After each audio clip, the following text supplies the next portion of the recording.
말씀을 먹어버린 요한, 이 제목으로 오늘 나누기 원합니다. 지금 6번의 나팔 심판이 진행되다가 이제 7번째 나팔이 울리고 심판이 진행돼야 되는데 잠깐 멈춥니다. 그것을 제가 지난번에 막간이라고 얘기했습니다. 잠깐 멈춘 정도가 아니에요. 그냥 10장, 11장 전체가 2장이 막간에 해당합니다. 이미 우리가 막간을 봤어요. 7개의 봉인 심판이 있었죠. 그때도 6번째 봉인하고 7번째 봉인 심판이 이루어질 때 또 막간이 있었습니다. 그러니까 지금 이번엔 2번째 막간입니다. 그래서 막간이 지금 11장 14절까지 진행이 됩니다. 11장 14절에 이렇게 기록되어 있어요. 둘째 화는 지나갔으나 보라 셋째 화가 속히 이르는도다. 7째 천사가 나팔을 불매 하늘에 큰 음성들이 나서 이르되 세상 나라가 쭉 나오죠. 7째 천사가 나팔을 불고 11장 14절에 7째 천사가 나팔을 불어요. 이미 앞에서 6번째까지 나팔이 울렸고 그 사이 이걸 막간이었는데 굉장히 길죠. 긴 막간을 가지고 있습니다. 그래서 제가 계속 얘기하는 게 계시록은 드라마 같습니다. 여러분 드라마처럼 봐야 되지 뭔가 막 엄격한 예언서 정감록부터 시작해가지고 노스트라다무스 예언서 풀듯이 풀면 실패합니다. 드라마입니다. 하나에 막 심판이 쉼없이 막 진행되죠. 다가 잠깐 멈추는 법을 압니다. 잠깐 멈춰야 돼요. 여러분 계속 맞으면 나중에는 그냥 무감각해져요. 그런데 때리다 잠깐 멈춥니다. 그리고 잠깐 평화를 줘요. 그러면 공포감이 더해집니다. 차라리 막 때리지. 다음에 올 공포가 더 두렵고 진짜 다음에 심판이 왔을 때는 더 아픈 법이에요. 제가 그래서 드라마라는 표현을 쓰고 있고 하나님이 아주 치밀하게 지금 심판을 하고 있어요. 동시에 그러면 그냥 하나님 우리를 고통스럽게 하려는 건가? 동시에 그것은 잠깐 쉼이라는 건 뭐예요? 회개의 기회입니다. 돌이키라는 거예요. 이제 이 정도 맞았으면 좀 돌이켜라. 그죠? 근데 안 돌이켜요. 이거 출애굽 때 바로가 했던 짓입니다. 바로가 10번의 재앙을 맞았잖아요. 한 번 맞고 두 번 맞고 이제 못 살겠다 이제 가라 하다가 또 편안해지면 또 돌아서고 이게 인간의 모습인데 하나님은 기회를 주는데 안 돌이키는 게 참 인간의 불행입니다. 더 완고해지죠. 지금 우리 한국교회도 마찬가지예요. 하나님이 여러 번 경고했고 여러 번 근데 맞았는지도 모르는 것 같아요. 그래도 여전히 돌이키진 않아요. 또 어느 순간 하나님은 정말 잠잠한 것 같습니다. 그래서 우리가 옳은 것처럼 우리가 옳은 것처럼 보이는데 그렇지 않아요. 빨리 돌이키라는 겁니다. 지금 이제 새 정부 출범하면서 한국교회 그동안에 얼마나 극우적 이념에 사로잡혀 있었던가, 잘못된 정치 참여를 하고 있었던가 많이 드러나고 있어요. 대형교회 김장한 목사가 불법 청탁 의혹이 있었고, 이영훈 목사도 역시 불법 청탁 정황이 또 나오고 있어요. 근데, 그러면 잘못했다. 아니면 뭔가 이러지 않겠다 해야 되는데 그게 아니고 오히려 정치 탄압이래요. 정치 탄압. 반발하고 있죠. 이 모습은 바로가 저항하는 것과 똑같습니다. 이 사람들은 그런 게 아니에요. 손현보 목사는 선거법 위반으로 뭐가 신앙적인 그런 거 없어요. 그냥 선거법 위반을 아주 반복적으로 했어요. 결국 그러다 구속되었는데 마치 신앙적 탄압을 받는 것처럼 선동하고 있죠. 이게 바로 행터와 다른 바가 없어요. 이렇게 하나님께서 기회를 주는데 그건 기회거든요. 사람은 잘못할 수도 있고 뭔가 이렇게 실수할 때도 있어요. 그건 인간이니까 잘못하지 말라, 실수하지 말라 이렇게 얘기할 수는 없어요. 근데 중요한 건 그 다음입니다. 그 행동을 고쳐야 되죠. 그러면 되는 겁니다. 바꿔가면 돼요. 근데 안 해요, 그거. 결국 이것이 계속 반복되다 보니까 한국교회가 정말 온통 인연판이 돼버렸어요. 그래서 이게 지금 보다 보면은 이게 무슨 댓글을 보나 반응을 보나 딱 한마디밖에 없어요. 좌파, 극우. 뭐 이런 논란밖에 없어요. 그리스도, 뭔가 말씀은 다 사라져 버렸습니다. 그냥 모든 판단 기준이 그것이 되어버린, 뭐 CBS? 그 좌파 언론 아니야? 뭐 이런 식이에요. 회개하지 않고 계속 완악하게 가니까 결국은 이렇게 되는 거고, 하나님은 그래서 또 심판할 수밖에 없는 겁니다. 저는 그래서 심판을 항상 보면은 자초해요. 자초한다는 겁니다. 왜냐면 하나님 떼려다가도 돌이키면 멈추시는 분이에요. 근데 결국은 안 돌이켜요. 안 돌이켜. 그래서 결국 심판을 자초했다라고 그렇게 얘기할 수가 있습니다. 인간이 얼마나 완악한지. 반면에 이 막간이라는 것은 의인에게는 하나님의 역사에 대한 새로운 이해를 가져다 줍니다. 그러니까 하나님 심판이 계획대로 되진 않아요. 계획대로. 내가 생각했던 인간 인생의 시간표, 내가 생각했던 방식대로 속히라고 했는데 속히가 아니에요. 뭔가 돌아가는 것 같고, 뭔가 지체되는 것 같고, 그래요. 직선적으로 진행되지 않는다는 겁니다. 인간의 생각이나 인간이 원하는 시간대로 되지 않아요. 그걸 받아들여야 됩니다, 우리가. 그래서 우리 어떻게 보면은 그 하나님의 역사, 그래서 우리는 그 순간에 항상 뭐라고 하냐면 하나님 어디에 계십니까? 하나님은 정의로우십니까? 항상 이렇게 물어봐요. 왜 지체하십니까? 이거죠. 근데 지체할 때가 있다는 겁니다. 하나님의 모든 계획이 또 있어요. 하나님의 계획이 있고 의도가 있어요. 또 세상의 형편이 있어요. 그거 맞춰서 진행되기 때문에 우리는 그때 참아야 됩니다. 그래서 요한계시록에서 자주 나오는 그 윤리가 뭐냐? 인내입니다. 인내. 참으라 이겁니다. 참으라. 인내. 또 믿음을 얘기합니다. 믿음이란 결국 뭐예요? 하나님이 반드시 심판하실 것이다.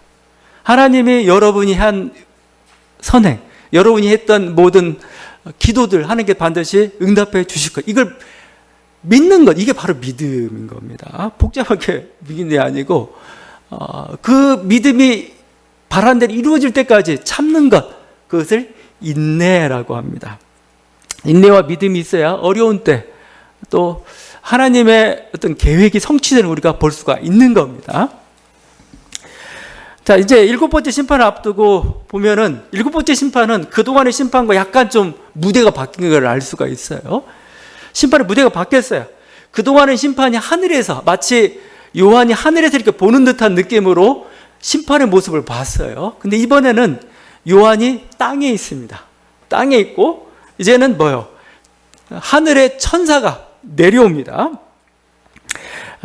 땅에 있는 하늘에 힘센 천사가 지금 내려오죠. 그 내려오는 모습이 굉장히 기괴하죠. 막 처음부터 힘이 세다라고 얘기하고 있어요.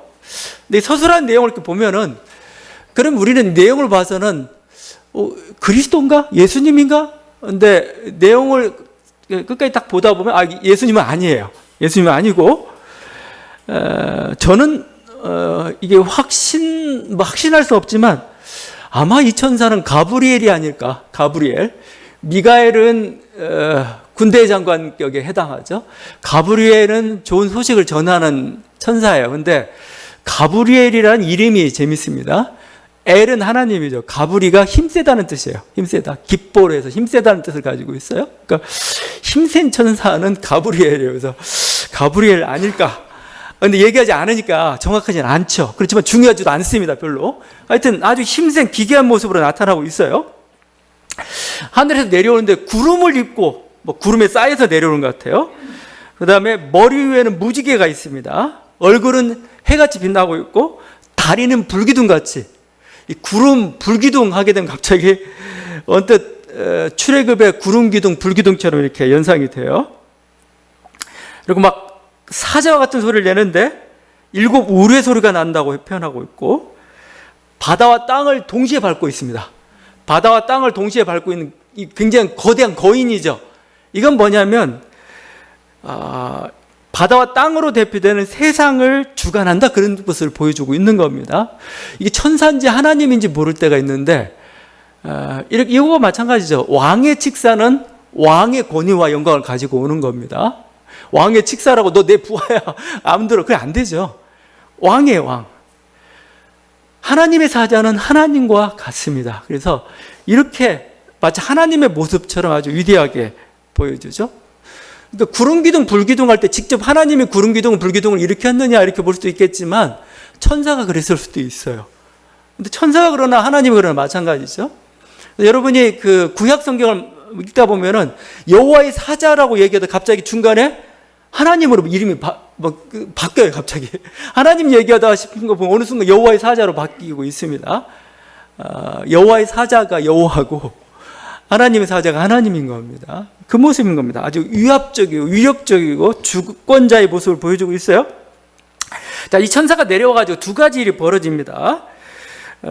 두 가지 기이한 일들이 벌어지는데 하나가 하늘에서 큰 우레소리가 7번 들렸다고 표현합니다. 큰 우레소리가 7번. 3절과 4절이죠. 제가 이것보다 표준세 번역이 더 내용이 더 잘 드러내는 것 같아요. 이렇게 표준세 번역 제가 한번 읽어보겠습니다. 마치 사자가 울부짖듯이 큰 소리로 부르짖었습니다. 그가 부르짖으니 7 천둥이 각각 제 소리를 내면서 말하였습니다. 그 7 천둥이 말을 다하였을 때 나는 그것을 기록하려고 하였습니다. 그때 나는 하늘로부터 음성을 들었는데 그 7 천둥이 말한 것을 임봉하여라. 그것을 기록하지 말아라 하였습니다. 7 우레, 7 천둥이 막 울었는데 거기에 내용이 있었던 것 같아요. 아마 거기에 심판이 담기지 않았을까 그런 생각이 들어요. 근데 저는 이런 생각을 했어요. 만약에 이걸 기록하라고 돼 있으면 어떤 일이 벌어졌을까? 그러면 이제 7 나팔 심판에서 7 우레 심판으로 넘어가는 겁니다. 7 대접 심판도 아니고 7 우레 심판으로 넘어가야 되는데 지금 우리 7 봉인 심판에서 7 나팔 심판 은근슬쩍 넘어왔어요. 7 우레 울었으니까 이거 7 나팔, 7 우레 심판으로 천둥 심판으로 갈 수도 있는데 그걸 막은 겁니다. 그러면 심판이 보류되었거나 아니면 이 심판은 요한 모르게 아니면 드러나지 않게 진행될 수도 있어요.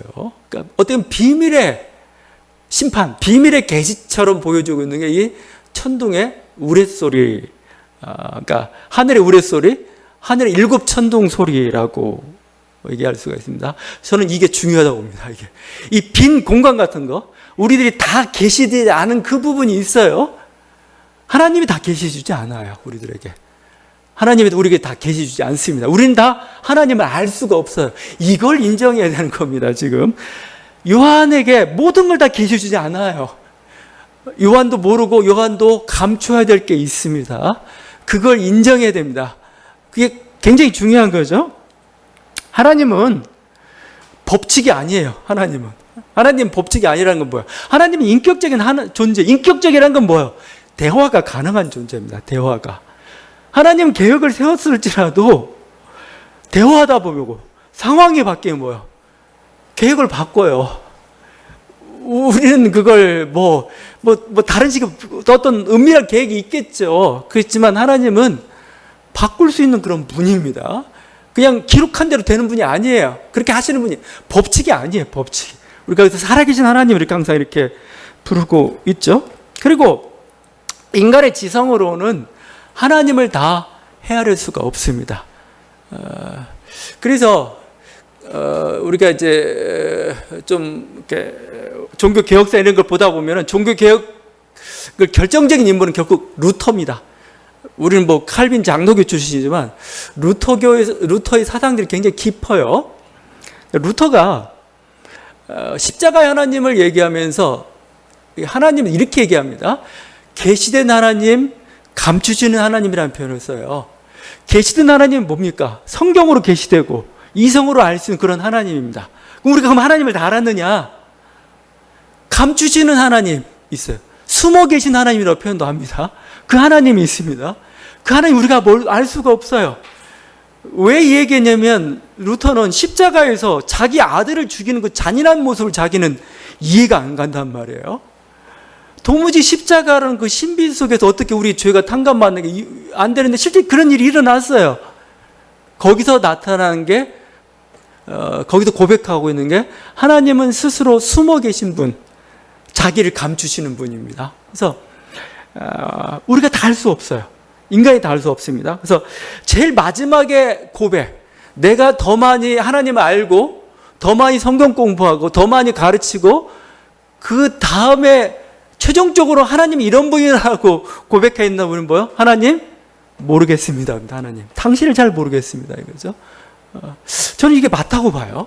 그게 진정으로 신에 대해서 알아가는 그 장면이라고 좀 생각을 좀 합니다. 마치 산과 같아요. 산 보세요. 산이 있어요. 멀리서 볼 땐 산이 보여요. 저게 산이라고 얘기합니다. 그래 저기 산이야. 근데 산을 향해서 막 갑니다.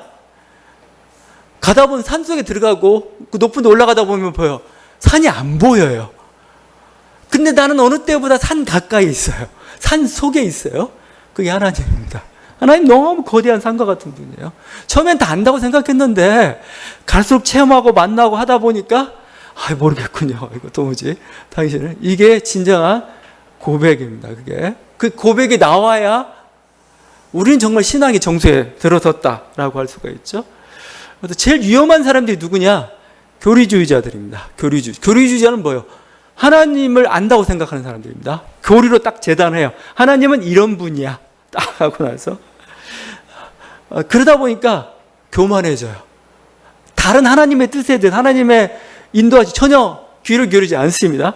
근데 이 교리주의자가 되면 어떻게 되는 줄 아세요? 폭력적이 됩니다. 그동안 교회사의 역사가 그렇게 되어 왔어요. 내가 굉장히 경건하고 내가 굉장히 성경을 많이 알고 있고 내가 많이 교리를 알고 있다고 생각하잖아요. 그 사람일수록 폭력적입니다. 그 사람들은 어떻게 가냐면 말씀에 위배되면 주교도 싹 가져가 버려요.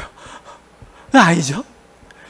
하나님이 생명의 하나님이고 사랑의 하나님인데 교리를 통해서 하나님을 만난 건가? 못 만난 거예요. 오히려 좀 위험한 거죠.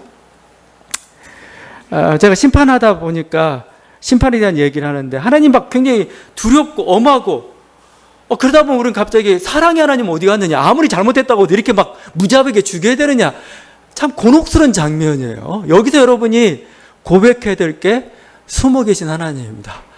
하나님 이렇게 사랑의 하나님 심판을 무자비하게 전개하시는데 알 수 없습니다. 알 수 없습니다. 하나님의 본심이 무엇인지, 하나님은 어떻게 하길 원하시는지 알 수 없습니다. 막 이 장면을 보면서 야 신난다, 저런 걸 죽여야 돼, 이러고 있으면 하나님을 모르는 겁니다. 사실은요. 유대 랍비들이 여러 가지 하나님 말씀을 가지고 여러 가지 해석을 합니다. 그 중에 아가다라는 해석이 있어요. 아가다는 굉장히 난제 같은 것을 이야기로 풀어서 해석을 합니다. 근데 이야기의 힘이라는 게 굉장히 대단해요. 그러니까 신학적으로 하면 너무 힘들어요. 하나하나 케이스별로 이렇게 나눠가면서 얘기하기에는. 근데 이야기로 하면 오히려 더 쉽게 답이 나올 수가 있는데, 이런 장면, 심판과 관련된 겁니다. 하나님은 왜 이렇게 무자비한가에 대한 그건데, 출애굽 때 이제 이스라엘이 출애굽을 했죠. 그러다가 홍해를 건넙니다. 홍해를 건너는데 이 애굽 백성이 막 쫓아와요. 애굽 군대가 막 쫓아옵니다. 이스라엘 백성이 다 건너고 난 다음에 애굽에 이제 어떻게 되죠? 홍해가 이렇게 다시 합쳐지면서 애굽 군대가 몰살을 당합니다. 자, 이 장면을 보면서 하늘의 천사들이 막 찬양을 합니다. 막 기뻐하면서 하나님 능력을 찬양합니다.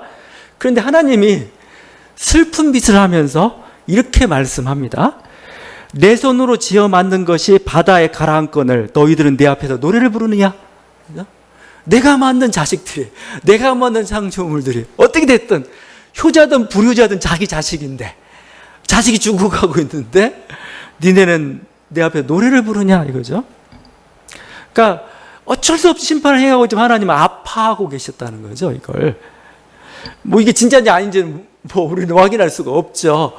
이게 숨어 계신 하나님입니다. 이게 감추시는 하나님입니다. 심판의 이면에 있는 하나님을 우리가 이해할 수가 없어요. 우리는 그걸 인정해야 됩니다. 사랑이시지만 심판을 행하시고, 또 반드시 심판해야 되지만 심판하지 않고 뭔가 계속 지체되고 있는 모습도 다 하나님의 계획, 하나님의 뜻이 있는 거. 우리는 그냥 그 앞에서 모르겠습니다. 그런데 다만 믿습니다. 당신의 정의와 당신이 사랑이시고 당신 우리 아버지는 믿습니다. 우리 이렇게 하면서 돌파해 가는 거죠. 자, 나머지 다른 한 사건은 요한이 이 두루마리를 먹는 장면입니다. 이것도 좀 기괴하기도 하죠. 10절입니다. 내가 천사의 손에서 작은 두루마리를 갖다 먹어버리니 내 입에는 꿀같이 다나 먹은 후에는 내 배에서는 쓰게 되더라. 이제 뭐 일곱 천둥 그건 사라졌고 이제 천사가 작은 두루마리를 가지고 있습니다. 두루마리를 가가지고 먹으라고 하는데 이 두루마리가 뭐냐 이거요. 지금 두루마리가 한 번 나왔어요. 왜냐하면 계속 4장에 어린 양이 가지고 온 그 두루마리가 있습니다. 그 두루마리 7 봉인이 돼 있었다고 했잖아요. 봉인 하나를 뗄 때마다 7개 심판이 막 전쟁이 나고 재해가 나고 우주적 격변이 일어났습니다. 근데 지금 이 천사가 가지고 온 두루마리가 같은 두루마리냐 이거예요. 그리스도가 가지고 왔던 거 아니면 천사가 이게 같은 두루마리냐 이거예요. 만약에 같다면 어떻게 해석이 됩니까? 같다면 이렇게 봐야지. 같다면 지금 이 7봉 제가 있던 봉인을 하나씩 뗐다고 그랬잖아요. 뗐으면 뭐예요? 뗀 것은 뗄 때마다 심판이 일어난 거죠. 이게 7 봉인 심판입니다. 근데 사실은 봉인은 왜 떼요? 읽으려고 떼는 거잖아요. 실제 내용이 중요합니다. 내용을 읽어야 되죠. 그럼 이렇게 볼 수가 있어요. 봉인은 뗐고 갔다 건다면 그 내용은 이제 11장부터 전개가 된다. 이렇게 볼 수가 있습니다. 11장 사건들, 11장 이후의 사건들은 주로 땅에서 일어난 일들입니다. 땅에서 일어난 일들이고 주로 반란, 전쟁, 영적 갈등, 나라와 권세들이 대항하고 있는 모습이고 그들과 싸우는 모습으로 전개가 돼요. 그래서 이게 22장까지 갑니다. 그러니까 그러면 예수님이 원래 가지고 있던 그 봉인이 7개 심판들은 하나씩 뗄 때마다 열어졌고 이제 그 내용이 실현되는 거냐 이렇게 볼 수도 있어요. 만약에 다른 두루마리라면은 앞에 그리스도가 가지고 있던 두루마리는 봉인 자체가 사실 내용일 수가 있습니다. 봉인을 뗄 때마다 7개 심판이 진행된 거죠. 그리고 이제 새 두루마리는 새로운 심판을 이제 계시하는 지상에서 일어날 그 내용을 담고 이렇게 볼 수가 있어요. 근데 제가 볼 때는 아무래도 같은 두루마리여야 좀 일관성 있지 않겠는가 그런 생각을 해요. 이건 학자마다 다릅니다. 이 두루마리 같은 거냐 다른 거냐. 근데 저는 같다고 보는 게 더 낫지 않겠어. 봉인 뗐고 그 뗀 봉인을 이제 뭐예요? 이 천사가 물고 와서 전해주는. 그리고 이제 땅에서 일어날 사건들에 대해서 이제 그 비밀의 계시를 받고 있는 그게 아닐까. 그렇죠? 하여튼 뭐 이런 행위를 하는데 하여튼 이렇게 두루마리를 봤는데 더 인상적인 것은 그 다음 행위죠. 이 두루마리를 그냥 받고 읽는 거 아니고 먹으라고 합니다. 먹으라고요. 그래서 말씀을 받아 먹습니다. 말씀 받아 먹는데 참 이것도 기이한 장면이죠. 두루마리를 먹어요. 그냥 이게 실제 두루마리 먹지는 않지만 유대인들은 어린아이들한테 이렇게 말씀에다가 말씀을 기록한 종이 같은 게 저기다 꿀을 발라가지고 발라먹게 만들어. 말씀만큼 달다. 근데 이게 말씀을 먹는 게 요한이 처음이 아니고 에스겔 선지자가 먼저 했습니다. 에스겔 2장에 보게 되면은 에스겔이 이스라엘 향해서 온갖 재앙과 어떤 애가를 기록된 그걸 선포해야 돼요. 근데 이걸 어떻게 하냐면 애가가 기록된 두루마리를 하나님이 줘요. 자, 이게 네가 선포해야 될 재앙이다. 이스라엘 향해서 애가다. 줍니다. 주고 나서 받아 먹으라고 합니다. 그 장면입니다. 너는 이 두루마리를 먹고 가서 이스라엘 족속에게 말하라. 인자야, 내가 내게 주는 이 두루마리를 내 배에 넣으며 내 창자에 채우라 하시기에 내가 먹으니 그것이 내 입에서 달기가 꿀 같더라. 먹었는데 재앙의 말인데 쓸 것 같았는데 오히려 달았어요. 지금 요한은 반대죠. 요한에게서는 뭐죠? 반대로 지금 에스겔은 달았는데 처음에 말씀이가 너무 좋죠. 이거 달아 하고 했는데 뱃속에 들어가니까 이제 쓴맛이 납니다. 이제 쓴맛이 날 수밖에 없죠. 왜냐하면 다음에 11장인 두 증인이 나오고 이 땅에 있는 사람들이 고통을 받아요. 그러니까 인내의 시간이, 연단의 시간이 진행이 됩니다. 그러니까 굉장히 쓰죠. 예레미야도 이렇게 고백을 합니다. 예레미야도. 그러니까 하나님 말씀을 외치라고 해서 외치는데 이스라엘 백성이 안 들어요. 안 듣고 나니까 화가 나가지고 나 안 외쳐 막 합니다. 근데 막 속이 너무 답답한 거예요. 답답해요. 또 외치고. 이게 선지자들의 그 모습인 거죠. 하나님의 말씀을 먹은 자들, 선지자들, 하나님의 말씀을 먹은 자들이고, 에스겔은 그래서 그 몸뚱아리가 말씀 그 자체, 말씀 그 자체. 그래서 에스겔 같은 경우는 퍼포먼스를 많이 합니다. 퍼포먼스라는 게 이스라엘이 얼마나 고통 가운데 있게 될 것인가를 갇혀가지고 사람 똥을 먹어야 되는 그 상황. 근데 그거 못 먹겠다 하니까 새똥으로 바꾸고, 또 어느 순간에는 막 290일 동안인가 이렇게 누워있고, 왼쪽으로 누워있고, 또 40일 동안 오른쪽으로 누워있고, 막 그래요. 더 심각한 것은, 그건 이제 이스라엘의 갇힌 날수, 유다의 갇힌 날수 상징하죠. 에스겔은 더 심한 건, 자기 와이프가 죽었어요. 근데, 곡을 못 합니다. 울지 않고, 오히려 장자처럼 북을 두드리고, 지고 막 울지 못하. 애곡하지 않아요. 왜 그러냐면 네 아내만 죽는 게 아니고 모든 이스라엘 백성이 이렇게 다 죽음을 당할 것이다 라고 이제 아무런 울 자도 없을 것이다 라는 퍼포먼스죠. 그러니까 말씀이 자기 살이 되고 말씀이 자기 삶이 되어버린 그런 사람. 이게 선지자. 그러니까 은혜 받고 그런 게 참 사실 좋은 게 아니에요. 하나님 보고 그런 게 좋은 게 아니에요. 인생이 심각해져. 인생이 막 그대로 살아야 되는 게 얼마나 힘들어요. 적당히 사는 게 좋잖아요. 세상 즐기면서 말씀대로 살면. 근데 선지자들은 말씀대로 살아야 되니까 이건 힘들죠. 예. 하여튼 이런 식으로 해가지고 요한은 말씀을 먹고 말씀을 이제 완전히 그대로 말 한마디 한마디가 그냥 하나님 말씀이 돼서 선포된 사람이 되는데, 정말 자기 삶이나 자기 생각이 없는 겁니다. 오직 하나님 말씀으로 꽉 찬 자들, 그런 자들이에요. 이 장면에서 참 제가 신천지 2단 교육 강사로 한번 간 적이 있었는데, 신천지 연구하다 보면 신천지의 이 교리의 근원이 바로 여기서부터 나오고 있습니다. 신천지 이만희 교주가 자기를 새 요한이라고 해요. 새 요한. 오늘처럼 요한이 말씀을 먹듯이 자기가 계시록 말씀을 먹었다는 겁니다. 이만희가. 그래. 은혜 받을 건 아니고 환상 속에 그럴 수 있지. 그 다음이 문제예요. 내가 말씀을 먹어버렸기 때문에 다른 사람은 못 본다는 거예요. 그리고 나만 해석할 수 있다고 합니다. 내 말이 옳다로 가버려요. 이 사람은 말씀을 이용해 먹는 자죠. 이용해 먹는 자. 말씀에 순종하는 자가 아니고 자기 망상의 합리화 수단으로 삼아버렸습니다. 또 그걸 또 믿어요. 그래서 신천지에서 말씀이라고 얘기할 때 항상 조심해야 됩니다. 왜냐하면 이 말씀은 이만희가 해석한 말씀이에요. 그냥 성경 말씀이 아니고 굉장히 말씀 강조하고, 그래서 굉장히 뭔가 성경적이고 논리적인 거, 말씀 그렇게 강조하는 거. 근데 나중에 보면 전부 이만희가 해석한 말씀이에요. 그게만 옳다고 얘기하죠. 이런 사람 얘기하는 거 아닙니다. 이런 사람 얘기하는 게 아니고 정말 하나님 뜻대로만 살고 하나님 뜻을 그대로 전하는 사람, 이게 말씀을 먹은 자의 모습이죠. 우리가 요한처럼 이렇게 예언의 말씀을 먹을 수는 없습니다. 그건 특수한 경우죠. 그렇지만 우리는 여전히 하나님 말씀을 먹어야 됩니다. 왜냐하면 이 말씀이 주님 말씀하셨잖아요. 내 말이 곧 영이요 생명이라고 얘기했잖아요. 하나님 말씀을 먹으면 우리 영혼을 더 풍성하게 만들어요. 하나님 말씀을 먹으면 이게 뭐예요? 우리에게 더 생명력을 더 충만하게 만들어줘요. 그러니까 말씀을 여러분 먹어야 되는 겁니다. 그래서 시편 시인들이 이렇게 고백을 하죠. 여호와의 율법은 꿀과 송이꿀보다 더 달도다.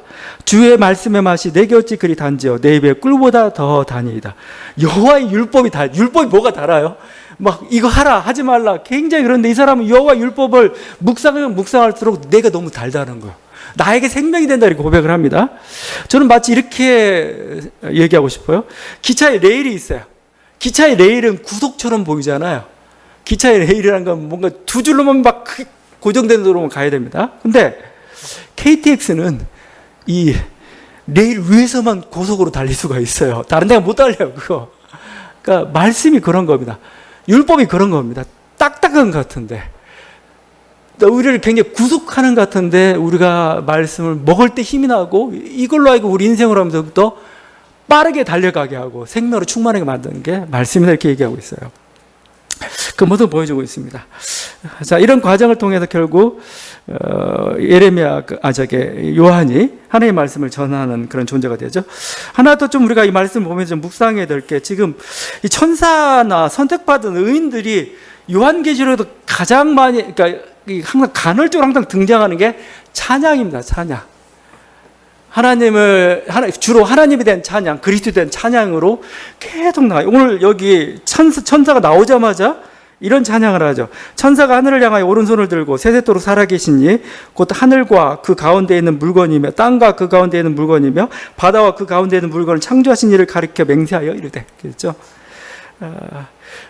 이게 이 천사의 찬양입니다. 근데 여러분 잘 지켜보면 이 천사의 찬양은 언제 나오느냐? 심판 전에 나와요. 심판이란 결국은 뭐예요? 전쟁입니다. 전쟁. 영적전 뭔 전쟁이 됐든 전쟁 전에, 재앙 전에, 심판 전에 항상 하나님 찬양이 나와요. 이건 뭐죠? 이게 단순한 어떤 의례적 찬양이 아니라는 겁니다. 전투행위예요. 전투행위. 어떤 전쟁하기 전에 고무행위 같은 겁니다. 고무. 이게 뭐죠? 지금 이 세상이 왜 이렇게 악에 빠졌고 심판을 받아야 돼? 이것은 세상의 우상이나 세상의 권력이나 세상의 왕이 자기가 주인인 것처럼 행세하고 있는 거예요. 그래서 불법을 강요하고 있는 거죠. 그게 아니라는 선언입니다. 온 세상 만물은, 모든 나라는, 모든 건세는, 모든 영광은 다 하나님께만 있어. 이 찬양을 하는 거죠. 그 찬양 다음에 심판이 일어나기 때문에 전쟁이고, 그래서 찬양은 기본적으로 전투적이에요. 제가 계속 요즘 뭐 CCM이나 아니면 이렇게 경배와 찬양하면서 갑자기 좀 그럴 때가 있어. 너무 감상에 빠져버려. 감상에. 너무 나는 나의 아픔을 이렇게 헤아려주고, 나는 너무 즐거움, 아니면 뭔가 같이 주님은 나를 사랑이시고 눈물 흘리고 좋아요. 좋은데 기본적으로 찬양은 전투입니다. 전투. 세상과 싸워야 돼요. 저게 나를 유혹하는 탐욕, 인간의 생각들, 인간의 권세들, 이와 저항해가지고 하나님만이 우리 주님이십니다라고 고백하는 그 행위죠. 그래서 저는 이 요한계시록 제대로 실천하고 있는 게 누굴까? 이단들일까? 종말을 막 이렇게 연구하는 자들 아니에요. 오히려 이 전투적 찬양의 고백은 히틀러 치하의 독일 고백교에서 잘 표현되어 있습니다. 히틀러가 자기가 주인이라고, 나라와 권세와 영광은 내 거라고 얘기하는 그 순간, 그게 히틀러 아니면 아리안주의로 나왔을 때 독일 고백교회가 아니오라고 선언한 게 바르멘 선언입니다. 바르멘 선언 1장이 이렇게 되어 있어요. 1항. 성서에서 우리에게 증언된 예수 그리스도는 우리가 들어야 하며 사나 죽으나 신뢰하고 복종해야 할 하나님의 유일한 말씀이다. 우리는 마치 교회가 그 선포의 원천으로서 이 하나님의 유일한 말씀 이외에, 그리고 그와 나란히 다른 사건들, 권세들, 형상들 및 진리들도 하나님의 계시로서 인정할 수 있고 인정해야 하는 것처럼 가르치는 그릇된 교서를 배격한다. 이 사람들은 지금 전쟁의 순간인데 웬 신학적인 논문을 발표하는데 사실은 여기 핵심이 다 담겨 있습니다. 다른 사건들, 권세들, 형상들, 진리들을 하나님의 계시 인정할 수 없다 하죠. 그게 뭐예요? 히틀러 중심의 그 영웅주의, 아리안 민족주의, 뭐 이런 것들이죠. 폭력주의, 이 모든 것들이 담겨져 이게 우리의 주가 아니다라고 하는 거죠. 이게 저는 계시록의 찬양과 일치한다고 봐요. 오히려 계시록의 정신을 가장 잘 수행했던 사람은 이들이었어요. 그래서 웨스트민스터 사원에 가게 되면은 서쪽 편에 가게 되면 순교자의 동상이 있습니다. 순교자의 동상이 있는데 그 중에 하나가 보네포예요. 보네포. 그래서 우리는 언뜻 순교자 하게 되면 뭔가 항상 뭐예요? 로마 황제 권력이나 이교도의 탄압에 맞춰서 이런 식인데, 이 정치적인 것 속에서 이렇게 히틀러와 싸웠던 보네포가 순교자가 되어 있는데, 전 맞다고 봐요. 지금 요한계시록의 이상적인 순교자의 모습은 바로 보네포입니다. 사실은. 왜냐하면 로마의 그 제국이라는 나라와 이 왕들이, 권세가 자기의 주인이라고 얘기하면 자기의 경배를 요구하는 게 그 시대 아니다라고 외쳤잖아요. 요한이. 마찬가지로 그렇게 외치고 있는 게 요한계시록의 메시지입니다. 지금 히틀러가 독일 민족주의가 주인이 아니라는 선언이에요. 세상의 이념이 자본주의든 공산주의든 그것이 주님이 아니라는 겁니다. 권력이든 우리가 요즘 막 민족이 자꾸 부각되고 있어요. 민족주의, 국가주의가 대두되고 있는데 민족이나 국가가 주인이 아니라는 겁니다. 우리 주님이 아니라는 거예요. 인간이 세운 그 어떤 것이 하나님의 자리를 대신 차지할 수 없다는 선언인 거죠. 여러분 다시 한번 이 문자의 신비를 계산하고 어거지로 꿰어 맞추는 종말론자들이나 이단들이 이 계시록 말씀 제대로 이해하는 건 아니에요. 여러분 우리에게도 찬양이 필요합니다. 불의한 세상 권력과 싸울 때 우리에게 찬양이 필요합니다. 우리 인생의 장애나 어떤 벽을 돌파해야 될 때 찬양이 힘을 줘요. 원수나 적이 가로막고 있을 때 찬양이 우리에게 승리를 가져다 준다. 이 찬양의 힘으로 승리하는 저와 여러분들 간절히 바랍니다. 기도하시겠습니다.